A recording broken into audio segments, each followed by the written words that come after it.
Hi students, welcome to Sridhar C. Ananthapuram YouTube channel. మనం before క్లాసెస్లో 2 linear equations ఇచ్చినప్పుడు అవి మనకి ఇంటర్సెక్టింగ్ లైన్స్ ఎప్పుడు అవుతాయి, ప్యారలల్ లైన్స్ ఎప్పుడు అవుతాయి, కోఇన్సిడెంట్ లైన్స్ ఎప్పుడు అవుతాయి అనేది మనం కండిషన్స్ నేర్చుకోవడం జరిగింది. ఇప్పుడు వాటి మీద మనకి ప్రాబ్లమ్స్ ఎలా ఇస్తారనేది ఒకసారి బోర్డు వైపు చూడండి. మనకి 2 లీనియర్ ఈక్వేషన్స్ ఇచ్చారు.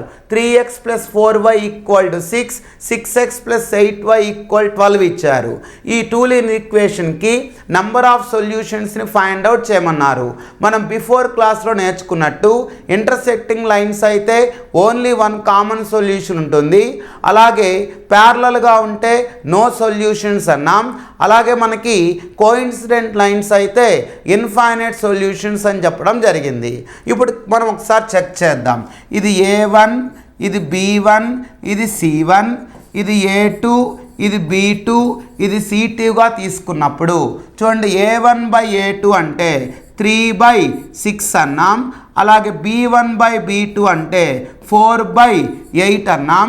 అలాగే C1/C2 అంటే 6/12 అన్నాం. 3/6 అన్నా, 4/8 అన్నా, 6/12 అన్నా ఇవన్నీ ఎలాగున్నాయండి? ఈక్వల్గా ఉన్నాయి.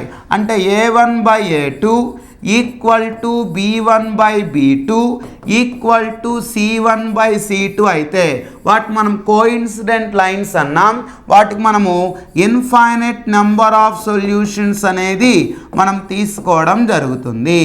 కాబట్టి దీనికి ఆన్సర్ ఏమవుతుంది? ఇన్ఫైనైట్ నెంబర్ ఆఫ్ సొల్యూషన్స్ అని చెప్పడం జరుగుతుందన్నమాట. ఓకే.